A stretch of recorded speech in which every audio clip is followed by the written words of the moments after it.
como avaliar corretamente se o idoso ainda tem a capacidade de se manter na direção, de fazer ainda a direção veicular.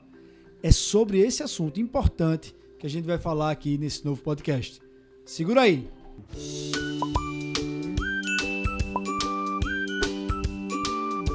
Olá pessoal, sejam muito bem-vindos a mais um episódio aqui do nosso podcast Envelhecer com Saúde, Gericlés. E dessa vez a gente vai falar sobre um tema, diga lá, Rafa. Esse sim, vocês estavam achando que eram os outros, mas é esse agora. O podcast... Até de delírio esse é mais importante. Não, muito mais. Esse é o podcast mais importante que a gente já fez e que salva vidas, viu? Salva vidas. Esse podcast aqui vai salvar vidas. Presta atenção. Fig, hoje a gente vai falar sobre o que? Diz aí. O idoso e a direção. Quando é que a gente vai poder direcionar essa questão do idoso que tiver algum tipo de comprometimento em dizer e orientar até quando ele pode dirigir, né? Então a gente vai hoje discutir sobre direção veicular no idoso, um tema que se você atende idosos, você precisa ter noção. Não tem como, certo? Você precisa abordar esse assunto na consulta, como a gente vai falar aqui ao longo desse podcast. E temos um convidado especial. Eu quero que você apresente nosso convidado ilustre, Rafa. Olha, aqui ninguém menos do que uma referência em terapia ocupacional aqui na nossa cidade e no Brasil também. Nosso querido colega, Dr. Antônio. Olá, pessoal. É um prazer estar aqui com vocês e um tema tão importante, né? E que todo dia a gente tem que realmente abordar isso com a família. Ou a família leva para a gente fica um pouco o que fazer. E, de repente, aqui vai ser algumas ideias, alguns comentários que o profissional e vocês que estão aí escutando... Qual é o teu Instagram? Tu tem um Instagram? Tem um negócio aí profissional? Tem um Instagram, que eu não me recordo agora, mas daqui a pouco... Então siga o Instagram, do Busca Vida. Bota assim, Antônio, aí tu vê se acha. Não, mas só estar aqui com vocês é importante. Eu acho que isso é muito bom. Maravilha. Antônio, muito obrigado por ter aceitado o convite.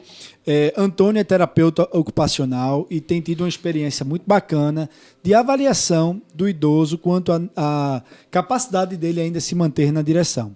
E é sobre isso que a gente vai falar aqui, porque, olha, eu confesso que eu vim para esse podcast, é um dos mais importantes, sem sombra de dúvidas. Para mim, é importante porque eu quero aprender. Porque tem cada vez mais chegado no meu consultório a demanda, até mesmo do médico do Detran, que encaminha os meus pacientes. Eu sou médico assistente de alguns pacientes idosos que ainda estão na direção, e o médico do Detran manda para mim, solicitando um laudo, né, para que eu faça ali, emita um relatório. Então, hoje a gente vai conversar sobre isso. O que a gente precisa avaliar como profissional de saúde? Qual é a hora de indicar para uma avaliação especializada? Como decidir-se se o idoso ainda tem capacidade? E também o que fazer diante da relutância do idoso, né? E a primeira pergunta, idoso ainda dirige, é? Como é isso? Deixa eu só fazer uma observação, Gomes, complementando com sua explanação perfeita aí. Também do familiar identificar quando ele já deve procurar esse tipo de assistência, né? Porque às vezes já vem uma coisa bem mais avançada quando procura a gente como profissional, e aqueles pequenos gapzinhos ali de informação que estavam já saindo as pistas de quem está do lado daquele idoso e não tinha identificado ainda que aquilo era a necessidade de uma avaliação mais aprofundada. Mas antes, talvez até da gente falar sobre a avaliação em si, talvez a gente fale um pouquinho da importância que é para o idoso manter-se dirigindo, né, Antônio? Isso, não, e é assim, no dia a dia, a única atividade, principalmente do homem, né, é o ato do dirigir, é o ato do levar, e dá uma sensação de autonomia, independência, de liberdade, né, o ato de ir e vir, eu posso, né, fazer e na hora que eu quero. E quando a gente pensa o ato do não dirigir, aí já vem assim, o que é que a gente vai substituir no sentido assim, qual é o tipo de transporte? O que é que a gente tem na nossa cidade?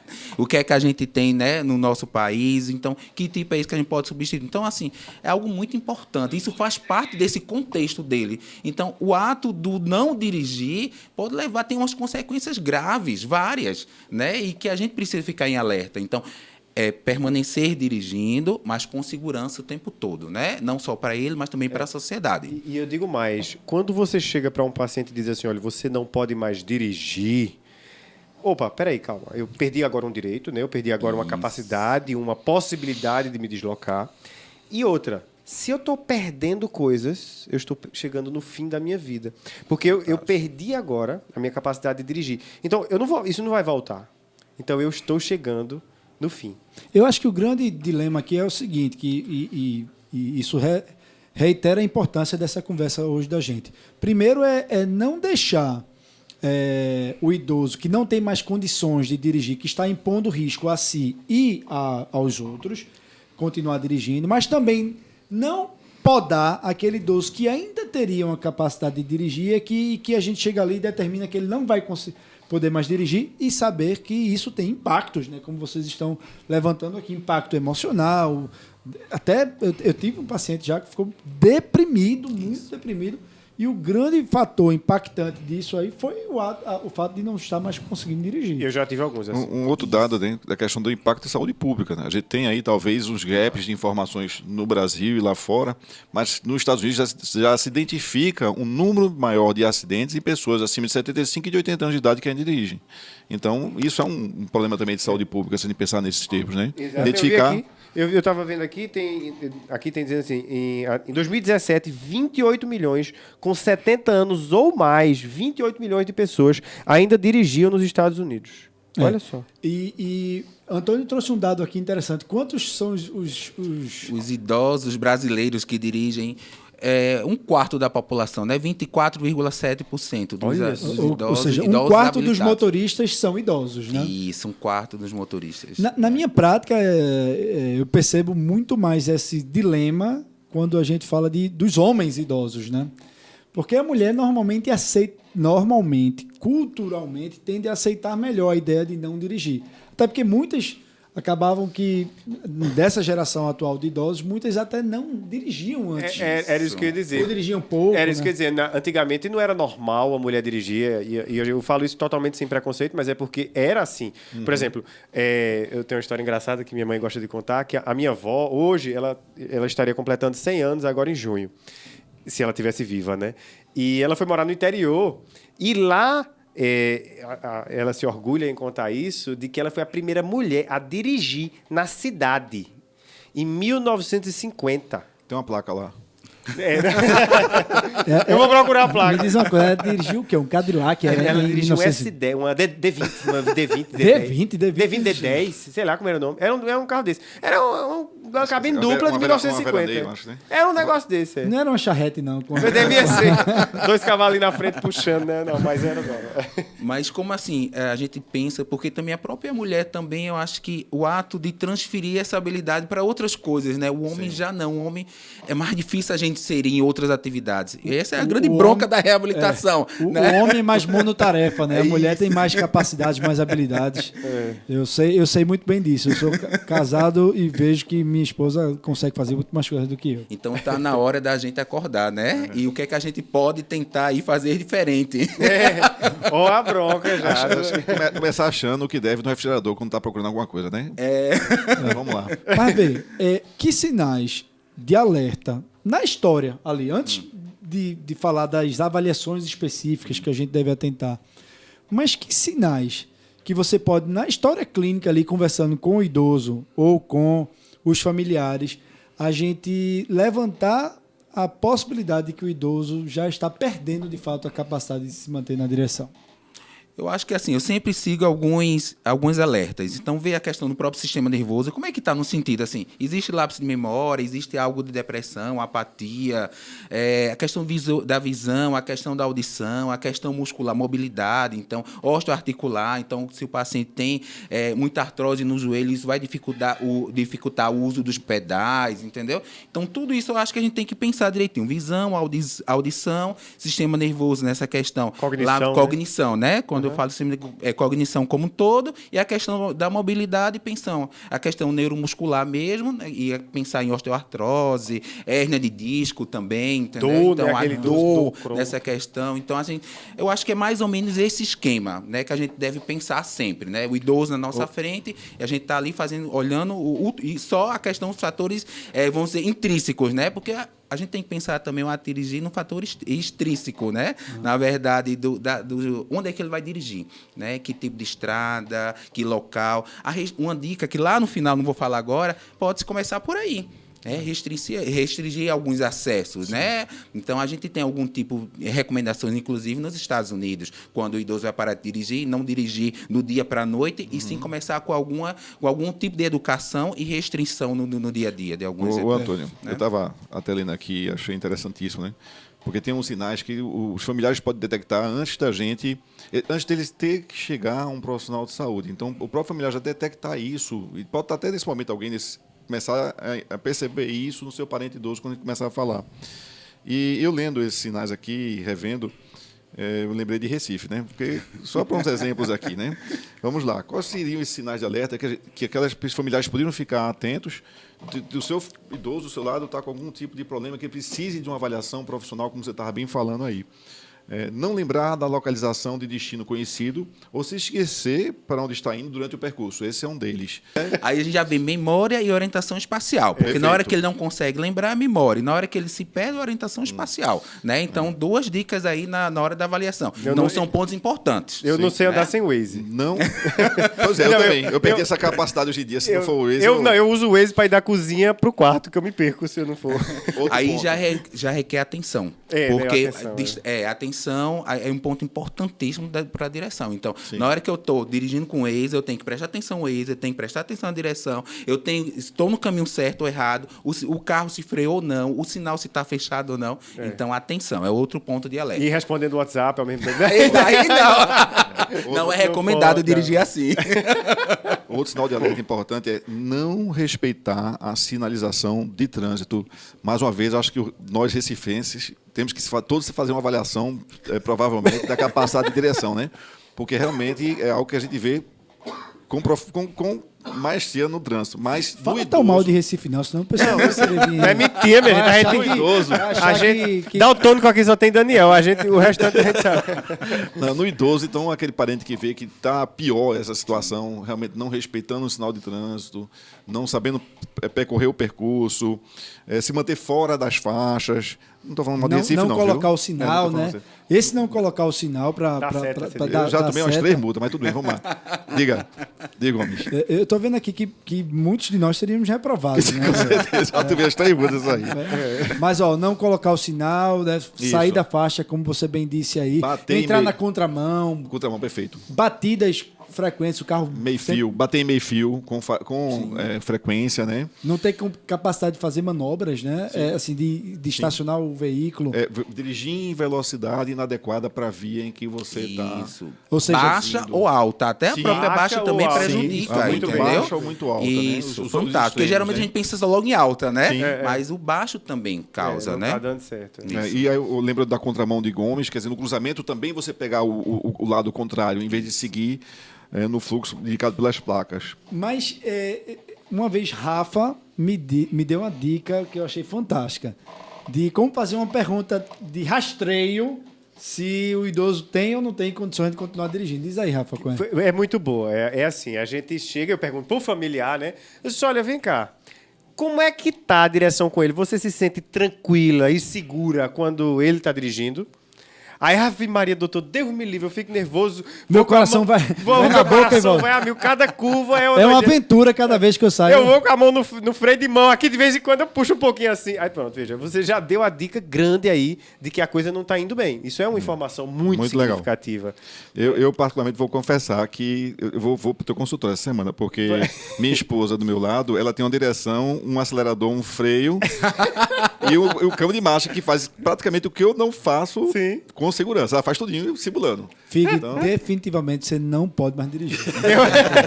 Contrate logo um motorista. Depois da confissão de 3 multas por sinalização não colocada e a expressão da minha esposa quando eu dirijo, então realmente eu acho que vou marcar uma consulta para tu ou para Gomes. Fechou o critério. Não, eu não ia te dizer não, mas eu já tô com a tua curatela aqui. Mas é excelente, Rafael, o que você comentou, mas eu acho que uma preocupação será que não é a família que está querendo que o idoso pare? Não é feito, você colocou muito bem, Daniel, no começo, né? A gente tem que ter essa cautela o tempo todo, né? Perfeito. Então, o idoso ele tem condições, a gente sabe que não é só uma avaliação cognitiva, então essa é a avaliação realmente do dia a dia, quem vai falar o dia a dia é esse familiar, mas esse familiar, ele está bem, então o que é que ele quer do próprio idoso? Então, tem muita família que não quer, tem filho que chega e não quero mais que o papai dirija, e papai tem condições de ir até a padaria, Por que tem ela não condições, quer? entendeu? É o perigo, tá? Mas eu vou é um paciente que já tem uma história de depressão, que já tem uma história de isolamento, já acabou de se aposentar, Exato. acabou de perder, de repente, um filho. Então, tem vários, feito você falou, é tanta pena, mas agora eu paro de dirigir, que é o único prazer que eu tenho. Então, de repente, a gente começar com a educação. Então, eu sempre falo, educação da questão. Eu posso ir até a padaria, dirigir ao redor da praça com os netos, e vai alguém sempre do lado, dirigir sempre do lado. Mas e bora deixar essas dicas para o finalzinho, né? Mas você tocou num ponto interessante, né? Que é chamando a atenção para isso. Não significa que na hora da triagem, da hora que a gente está comentando aqui desses detalhes, que automaticamente vai ser já taxativo de que ele vai perder o direito de dirigir. Porque a gente tem todo o processo de análise do profissional de saúde, tanto o geriatra como o terapeuta ocupacional, como também toda a parte de tratamento e resgate dessa pessoa para uma situação em que ele vai dirigir, sim, com segurança, a depender do grau de comprometimento que a gente vai discutir mais adiante. E feito o Rafa falou, não é só a questão da idade, né? Hoje o Código Brasileiro, ele fala que você pode ter 100 anos e dirigir. E sim a funcionalidade.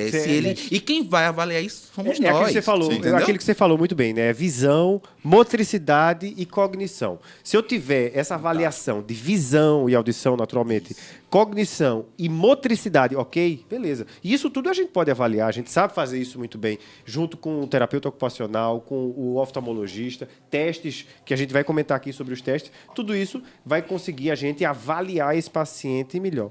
Agora, antes da gente falar desses testes especificamente, eu quero frisar aqui que esse é um tema, tá, pessoal, que muitos profissionais de saúde, e eu vou me incluir aí, que durante muito tempo eu me esquivava desse tema, desse assunto. Por que os profissionais tentam evitar esse tema, tentam abordar isso com o idoso? Porque temem que isso cause um impacto na qualidade de vida do idoso e muitas vezes cause um impacto na relação médico-paciente. Quebra da relação. Ou nem lembra, ou esquece. Olha, eu não vou voltar mais em Dr. Rafael, não. Aquele doutor que disse que não era mais para dirigir, volto nada? Eu tenho uma paciente que nunca mais voltou para mim por causa disso. Ela claramente não tinha nenhuma condição de dirigir. Ela saía batendo o carro em todo canto, confundia acelerador com freio, direto. Aí eu disse, minha gente, olha, é o seguinte, a partir de agora a senhora é madame, vai andar de chofé. É uma estratégia. Aí vai andar de chofé, não quero mais... A senhora vai fazer um upgrade. Vai ser chique agora. Ah, não, doutor, de jeito nenhum, nem me veio com essa conversa. Eu disse, olha, veja, a senhora já bateu o carro 10 vezes esse mês. Então, a senhora vai bater a 11ª e, de repente, pode ser que em algum momento seja perigoso. Ah, não quero isso não e tal. Arretou-se, nunca mais voltou. E é interessante essa questão do acidente, falou 10 acidentes, né? Tem um questionário, uma das perguntas que tem é a quantidade de arranhão, né? A quantidade de amasso mesmo, de batida, o cuidador ele percebe em relação ao carro do idoso, né? Então, isso é importante, né? Arranha muito carro, né? Principalmente, agora, hoje em dia, as garagens estão tão apertadinhas nos prédios, não percebe, não? A dificuldade, verdade, né? Então, a dificuldade de estacionar. Então, é um alerta, na verdade. Tudo isso, eu acho que a gente está conversando hoje, é a questão da gente alertar e a gente ficar mais... assim, ligado, atento, né? na Se verdade. meu carro não tivesse tanta câmera, eu acho que eu não acertava estacionar mais, não. No preâmbulo aqui da conversa, até Gomes estava citando um paciente dele, né? E eu me lembrando, até a questão de você dizer assim, não vai poder mais dirigir, não precisa obrigatoriamente vender o carro dele. Sim. Gomes estava citando, não foi, Gomes? Eu tenho um paciente que a gente chegou à conclusão, ele teve um infarto com supra, era um cardiopata grave, e depois disso aí, teve um AVC cardioembólico. E aí ele ficou com perda de funcionalidade, mas ainda tinha uma cognição boa e ele adorava, amava dirigir, era a grande paixão dele, era o carro dele e o ato de dirigir. E aí a gente chegou à conclusão que não dava mais, ele estava tendo acidentes, ele não tinha mais condições para dirigir. Acabou que ele aceitou não dirigir, mas todo santo dia ele descia na garagem e lavava o carro dele. Ou limpava, fazia alguma coisa no carro. Nem que ele fosse para abrir o carro, ligar o motor. Ele disse, eu gosto de escutar o barulho do motor. Boto meu sonzinho lá, meu som Pioneer, não sei. escuto uma musiquinha, depois eu fecho o carro e subo. Pronto. Será que ele aceita mais um carro? O meu tá precisando de uma lavagem. Podia pelo acho- menos uma vez por semana. Eu tava pensando aqui outra situação. Acho que era o pit stop dele pra sair de casa, mas tudo bem. E eu já fico com o coração na mão. Na hora que ele diz assim, vai ligar o carro para escutar o motor. Não, na hora que ele fala, lavar o carro massa, eu já, pô, que coisa massa, ele lavou o carro, ligou o som. Não, escutar o barulho do motor, olha a tentação de dar uma voltinha. Mas aí você deu uma ideia muito boa, Antônio. Fura os pneus, né? Murcha, né? Um Puxa o pouquinho. pneu, Né, bora deixar as dicas pro final, porque o pessoal... Bom, Sessão dicas. A estratégia. então vamos lá. Antônio, a gente já viu aí, falamos dos sinais. Na história clínica, o que é que pode sinalizar que o idoso está sob risco se continuar dirigindo? Já falamos aí. Mas a avaliação objetiva, o que é que se recomenda hoje a gente aplicar de testes para definir se o idoso tem ou não tem condições de dirigir? Não é definição, a gente não tem protocolo ainda, né, feito o Eduardo colocou. É a questão de sugestão de como a gente ficar mais atento, né, fazer essa supervisão. Então, geralmente, é o MOCA, que a gente pode aplicar, a Ou trilha, Minimental, né? ou Minimental, né, a trilha B, porque o MOCA é mais a questão da autoescolaridade, a gente também vê mais outras coisas, em questão de funções executivas, Sim, a gente tem vê o um teste da pouquinho. trilha no Trilha MOCA, B. né? Mas é um B. pouquinho. Não, É bem a trilha pequenininho, é o mas- pequenininho, mas a gente pode aplicar o trilha B trilha B. completo, a recomendação é essa, e associar com o teste do relógio, que a gente também tem um teste do relógio no MOCA, né? Mas a gente pode avaliar melhor, porque ali só vê três, é o contorno, a questão do ponteiro e a questão dos números, né? Se ele colocou no MOCA. Mas a gente pode aplicar melhor e seguir outras pontuações que são sugeridas do teste do relógio. Eu acho que esse conjunto desses três testes, dá para a gente ter uma ideia. Inclusive, a Associação Americana, eu estava falando com o Daniel, ele recomenda uma pontuação de 24 do Minimental. Pro Minimental. Para o Minimental, né? É sinal de alerta. Então, ele coloca a Associação Americana hoje de Neurologia, né? Recomenda a pontuação de neurologia. neurologia. Mas aí porque eu com vi, autoescolaridade, né? De 24, né? A pontuação de 24 para sinal de alerta. de alerta, Quantos ok. pacientes com 24 pontos no Minimental estão dirigindo? Eu vou te levar em Mas casa. não quer dizer Eu vou te também levar em casa, Eduardo. que a pontuação de 24, o paciente não vai dirigir. Vitor, a gente está comentando o tempo todo. Eu acho que é uma junção de coisas, é um conjunto de coisas que a gente deve avaliar. Não é uma pontuação que você vai... Agora deu 24, agora o paciente não vai dirigir. Tá Vai- bom? vai- É o vai ter paciente alerta. com Minimento de 30 e não tem condições de dirigir. Isso. né? Fantástico, eu Daniel. tinha até lido alguma coisa comentando que são testes importantes, Minimental ou MOCA, cada um da Isso. aplicação da sua praticidade, mas que os testes não podiam ser usados isoladamente, como você bem falou, tinha que ser usado com outros grupos de avaliações, dado que a exigência até para você definitivamente tirar da direção seriam níveis muito baixos. Isso. A pontuação teria que ser muito baixa para dizer assim, não dá para dirigir de jeito nenhum, já daqui não precisa fazer mais nada, né? Só pela parte cognitiva. Então, é somatório de eventos. Em relação ao teste de labirinto, Antônio, tu acha que vale a pena fazer também? Que também é simples de ser feito, né? O do labirinto...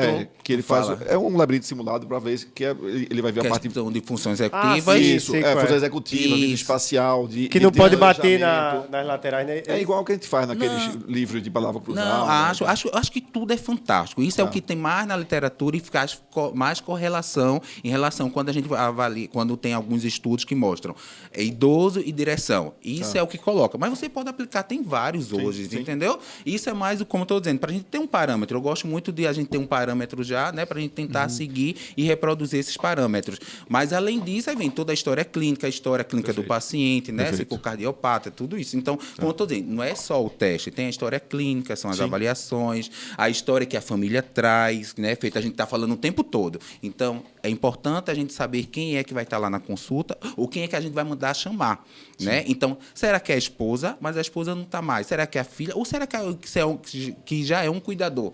Né? Muitas vezes tem um paciente com cuidador que dirige. Né? Eu tenho um paciente que vai com cuidador e vai dirigindo o carro dele. Na análise mais. Em algum momento, desculpa, Eduardo, assim, em algum momento pode ser que a gente precise lançar também de uma avaliação neuropsicológica. Isso que eu ia falar. Não é? Isso, fantástico. Às vezes, o protocolo americano é passa por um profissional médico, né? O médico ele caminha para o neuropsicólogo, junto com a avaliação médica, vai sugerir uma avaliação do terapeuta ocupacional, tanto no consultório como também na estrada. Algo que seria, né, fantástico se a gente tivesse aqui. É o on the road test, né? Isso, onde a gente vai para a estrada para ver tudo aquilo que Eduardo já comentou, né? Então, a questão se ele freia, se ele consegue ultrapassar com segurança, se consegue estacionar, se consegue identificar ligar a seta, a sinalização externa também se consegue, a velocidade, o distanciamento de um carro e outro. Então, existe hoje um questionário padronizado lá nos Estados Unidos que você vai marcando um X, né? Isso, que é Eduardo que está aí. Me veio na mente, rapaz. Você falando esse é o teste que Eduardo foi reprovado. Também. E avaliações também de motricidade, de força, né? Isso é importante. No Detran se utiliza muito o hand grip. Todos eles fazem o dinamômetro. O dinamômetro, O isso. hand grip. O oftalmologista às vezes bota.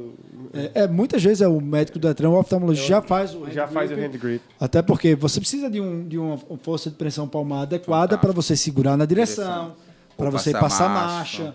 Né? Então, são outras ferramentas que são utilizadas. E uma coisa que passa muito despercebida é a audição, pessoal. Eu acho que assim, a gente deve ficar em alerta, né? Bem lembrado. Sempre, assim, é uma coisa que passa. E um dos critérios para demência, né? Então, a gente coloca lá, então, hoje é uma coisa que eu fico preocupado o tempo todo. Chega, não tem audiometria. Audiometria é a questão de protetizar logo, porque quanto mais cedo o paciente usa, a gente tem mais ganhos cognitivos e mais atenção na questão da direção, né? Se a gente for pensar, né, em direção, o paciente vai ficar mais... Já tem tantas perdas funcionais, né? Então, já vai dar ali um upgrade ali naquele paciente em questão da audição. Então, é um alerta. Você lembrou também de muitos pacientes que acabam tendo dificuldade de dirigir por alteração de mobilidade cervical. Sim, né? sim. Tem ali um espondloartrose Eu cervical. tenho um paciente exatamente assim. Ele, doutor, só não cerco consigo olhar... braquialgia e não consegue olhar de lado. Eu só não consigo olhar o espelho.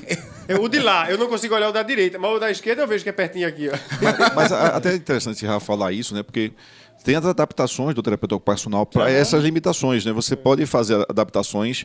Isso, aumentar até o próprio retrovisor interno, entendeu? Olha. Então, hoje existe um retrovisor que esse retrovisor interno ele pode um pouco substituir o retrovisor externo, dependendo do tamanho, entendeu? Então, a gente tem que pensar nessas estratégias. Né? Agora, isso tudo tem que ser praticado, treinado. O que acontece com todo dispositivo? Você indica, mas não existe um treinamento. E isso é o sinal de risco. Acontece, eu digo que a gente tem uma escala, uma janela de risco, porque nesse momento pode ocorrer o acidente, porque ele não se adapta, não está adaptado, a gente não sabe se ele vai se adaptar, né? Então, você bota para ajudar o negócio terminar atrapalhando. Fantástico, porque a gente orienta muito assim, sai do carro mecânico e vai para o automático. Será que ele vai conseguir? A gente estava até comentando aqui lá no começo. A primeira vez que eu fui dirigir metesse um pé no freio. Carro automático, eu me lembro que foi o carro automático do meu sogro. 1973. Quase que eu bato. Foi por muito pouco. Eu não era acostumado. Fantástico. Então a gente tem Mas que também ter sem carteira não muito podia dirigir, não. Como é? Também sem carteira não podia dirigir, não. Nessa época aí. Então, cuidado são essas recomendações, que muitas vezes vai pensar no dispositivo, vai pensar um pouco nesse treinamento. E é isso que eu estou pensando, introduzir esse treinamento, entendeu? Sim. Dessa direção lá na clínica em relação a quando o idoso chegar, que tem um pouco com esses déficits que a gente está comentando, e como fazer esse treinamento. Então, seria um instrutor, na verdade, que vai participar, o terapeuta ocupacional que sou eu, que a gente vai tentar fazer esse treinamento na prática junto com o idoso na rua. Então, uma coisa que eu percebi é que, e eu não sei se já cabe a gente falar disso nesse momento, mas assim, vai chegar um determinado momento daquela perda funcional que ela não é absoluta e que, de repente, algumas adaptações, como você está falando, podem ser feitas, tanto intrínsecas quanto extrínsecas. Por exemplo, limitar a direção durante o dia. Só dirige durante o dia, bem iluminado. Segunda coisa, vamos tentar dirigir em vias que são mais de fácil acesso, evitando horários de pico. Então, fantástico. Evitar a estrada, né? Rodovias. Não pegar a estrada. Mas nesse ponto aí, Recife ganha, porque evitar a estrada de alta velocidade, né? Chama de highway. Aqui em Recife não tem alta velocidade. Então, tem ponto positivo para Recife, hein? Fig, tá bom de criticar Recife, rapaz. O pessoal não vai querer... Não, minha gente, é tudo mentira. Aqui é ótimo. Não tem trânsito. Pode vir para cá. É só via expressa aqui. Só via expressa. Então, assim, aí outras coisas mais, assim, tipo, você ter preferência para alguns horários, né? Evitando esses horários de pico, escolher vias largas, Evitar dias de chuva, evitar né? dias de chuva, muito bem lembrado. Trechos conhecidos. E, exato, outra coisa que eu ia falar, trechos conhecidos. Você tentar se restringir a deslocamento já. Foi o que o Antônio falou, né? Exato. Da volta com o bairro para com No bairro. Então, eu vou Isso. pra padaria, vou pra casa do filho e vou De pra academia. preferência acompanhado, né? Isso, pronto. Já começa a Acompanha- ter aquela situação em que precisa ser acompanhado e tal. Isso. Opa, ó, beleza. Ou então, de repente, você já coloca um localizador, alguma coisa assim no carro, um localizador Fantástico. na pessoa. Então, são algumas estratégias que a gente vai. Bota um carro automático, né, como o Daniel falou, mas de forma que aquilo seja treinado, como você Isso. disse, para ter segurança. Então, são coisas que a gente vai perdendo alguma mobilidade e, de repente, a gente consegue. Porque o cara com osteoartrite de joelho, no joelho esquerdo ruim, apertando a embreagem ali, ele não tem joelho que aguente. Ô, Né? Antônio, Fantástico. fora a direção adaptada, né, que a gente tem para a questão até do PCD, né, Sim. do paciente com deficiência física, Isso. fora a marcha manual, da troca da marcha automática pela manual, e fora esse retrovisor Sim. ampliado, tu tem alguma outra ideia que existe Tem que na prática O funcione? próprio feita? acelerador, Ok, isso não ok. para o idoso, eu nunca vi para o idoso, mas para o deficiente físico a gente vê o acelerador Na né, mão, na própria né? mão, entendeu? Tá. Então você funciona o acelerador. Eu vejo também aí o carro é automático, o acelerador, então não precisa passar assim, Perfeito. ele não consegue. Um exemplo, não precisa nem da marcha e nem do pé para acelerar. O Perfeito. acelerador é na mão. Esse Nem tem embreagem, nem funciona. nada, só fica com o pé ali no freio. E eu acho que quando você solta o acelerador, ele já freia. Já tem... Isso, eu acho que tem esse dispositivo. O que eu conheço mais que funciona, sim, é isso mesmo, entendeu? Ok. Não tem nenhum E ainda tem outro. os iPhones novos, eles também tem um negócio. Se você bater, ele liga para emergência. Tu já viu isso? É. Esse nosso, se você tiver uma batida, uma desaceleração brusca, aí o que acontece, ele faz uma chamada automática. Mas o americano vai vir para cá? Não, mas disse Eu que acho vai que ter eu aqui esse negócio. Não, mas disse que vai ter aqui. Tem fé? Tem fé aqui em Recife? Tem, pelo menos. Não sei. Não sei não, tô brincando. eu Mas A acho que informação vai direto pro Vale do Silício. vai. Eu acho que hoje os carros modernos ajudam bastante, né? Então, hoje foi o que você falou, né? Que tem sinalização quando você vai estacionar, então já começa a mostrar, já tem câmera, Facilita bastante. Tem então aqueles... facilita Mas muito. Mas essa essa semana, semana, tem um negócio essa que- semana, Um exemplo, eu já bati algumas vezes porque não prestei atenção lá, olhando lá a câmera mesmo. Não. Aí eu mostrou. Eita, bati. Que videozinho é esse, né? Esse Essa carro. música é massa. Olha essa que música, vídeo. Essa música. semana passada, minha esposa trocou de carro, aí carro agora que câmera em 360 graus, vê de cima, de baixo. Aí eu comentei com ela, olha, com esse carro aqui, não é possível você bater mais não. Aí ela disse, posso dizer uma coisa? Eu disse que foi. Bati essa semana. No teu carro. Porque Dando ré, ela acostumado. bateu o carro dela no meu carro, na garagem. Aí eu trocou lá de casa também o carro. No primeiro dia que eu fui manobrar o carro, eu bati. Desse mesmo jeito. Eita, que interessante. Depois sou eu que tenho que fazer os exames. É. Depois sou eu que tenho que fazer os exames. Tu já tá impugnado. Eu vou te levar em casa. Bom, aí tá tudo bem, ok. A gente já viu quais são os sinais de alerta, o que é que a gente deve avaliar, mas se a gente interpretou que aquele idoso a gente não recomenda mais que ele continue dirigindo. Como é que a gente deve abordar o idoso? Como é que vocês abordam o idoso para falar assim, olha, senhor fulano, eu estou dizendo que a partir de agora o senhor não tem mais condições de dirigir. É assim, seco. Não, eu confesso que eu tenho muito prurito, né? Aquilo que eu falei lá no começo que a gente comentou. Quando a gente tem a necessidade de cercear ali uma habilidade, um direito de alguém, aquilo ali é muito doloroso. E você diz assim, olha, você não pode mais dirigir, ou seja, minha vida está chegando ao fim.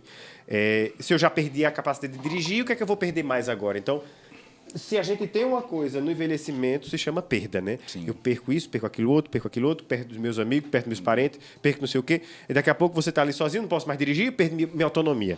E agora chega o médico e diz, olha, é o seguinte, você não pode mais dirigir. Então, a gente tem que ter muito respeito e muito cuidado. Então, Normalmente, quando eu vou fazer essa conversa, eu digo, poxa vida, aconteceu isso, aconteceu aquilo outro. O senhor se preocupa que possa acontecer algum acidente? Eu faço uma pergunta, né? Aí, não, doutor, dirige muito bem.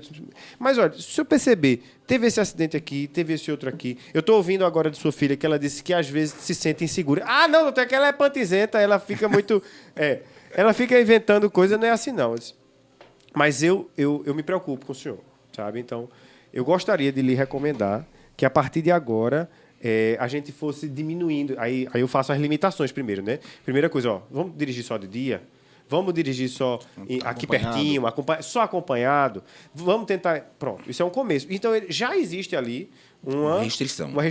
E uma conversa. Olha, pode chegar um momento em que o senhor vai estar numa posição em que vai ser muito melhor que alguém dirija para o senhor. Porque, naturalmente, com o envelhecimento, a gente perde um pouco da nossa mobilidade. Às vezes a visão não fica muito legal. O movimento da cabeça, o senhor mesmo me disse que a cabeça já não vai por ali. Né? Então, de repente, pode ser. E outra coisa, aí propor... olha, existem outras estratégias. Vamos pensar aqui em outras estratégias que podem ser feitas. Contrata um motorista, ou fala com um motorista de táxi, Uber. Eu tenho tantas pacientes que tem um motorista, seu Zé, é um motorista de táxi.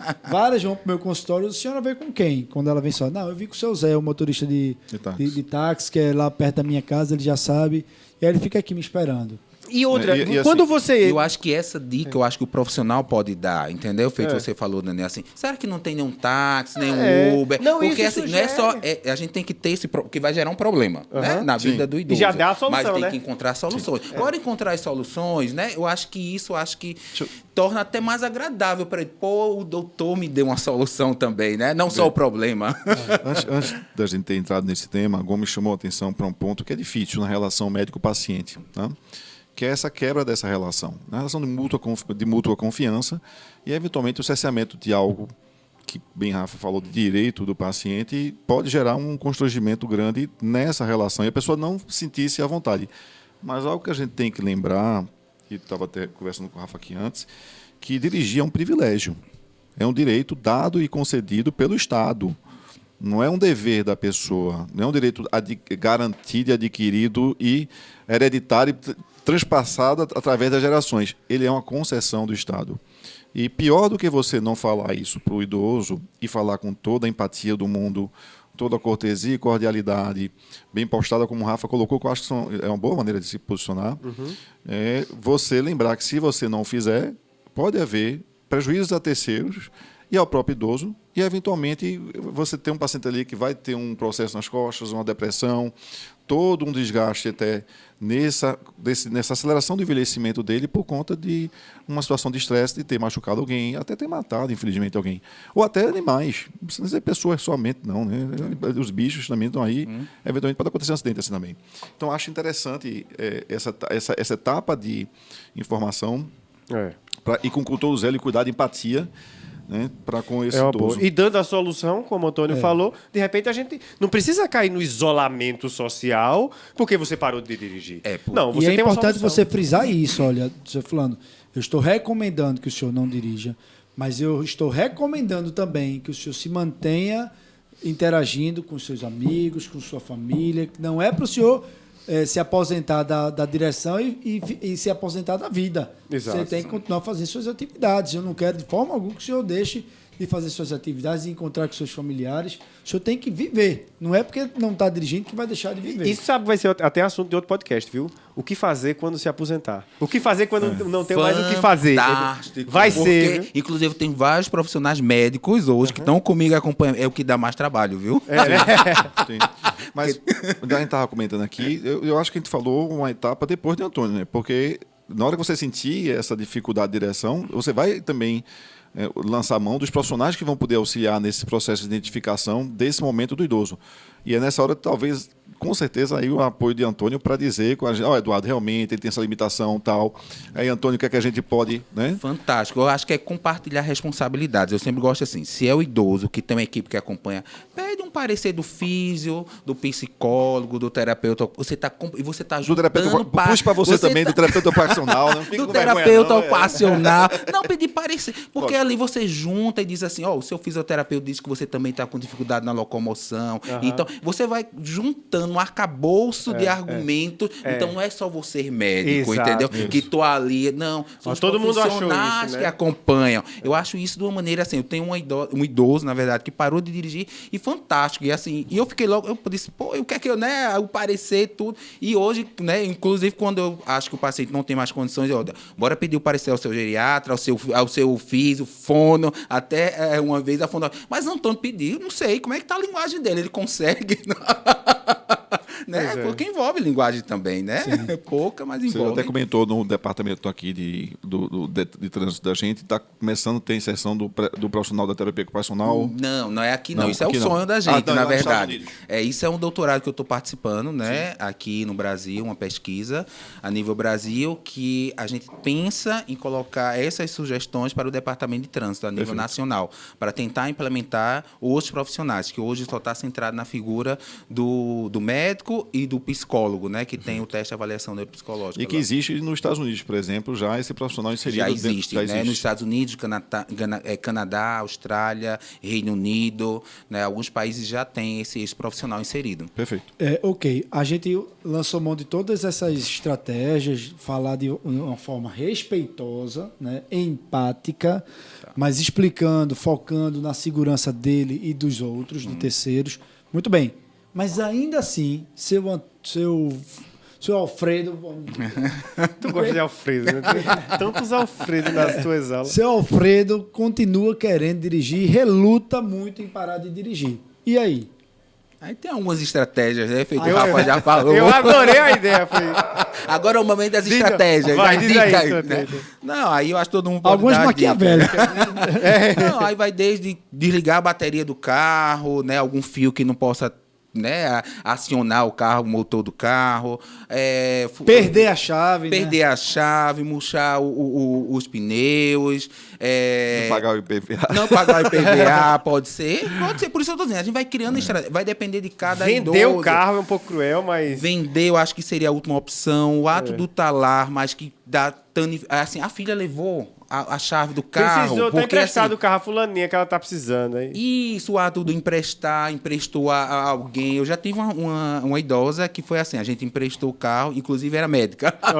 Que ela queria dirigir de qualquer jeito e a gente conseguiu emprestar o carro para o sobrinho que ela mais amava, gostava. Então, assim, funcionou. Sobrinho se deu de bem. Eu acho assim, importante, né? Deu de bem, Eu acho né? importante lembrar um fato aqui, né?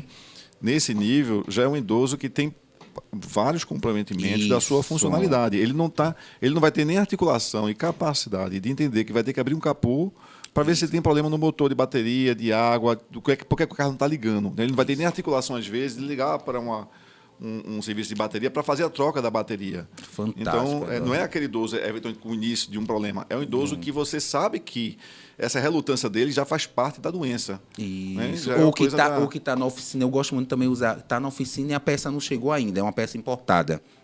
E vai demorar meses. Essas né? são as chamadas mentiras terapêuticas, tá, pessoal? A gente aprende que nunca deve se mentir, mas há Eu exceções. ficava muito angustiado, Eu- Daniel. terapêuticas. No começo eu ficava muito angustiado. Porra, eu vou ter que mentir o tempo pai, agora. todo, né? Não, Mas são estratégias que vai levar benefício. né? Eu confesso que a da É bateria... aquela. É uma a melhor mentirinha, uma mentira. Não é nem mentirinha uma que não mentira. faz mal.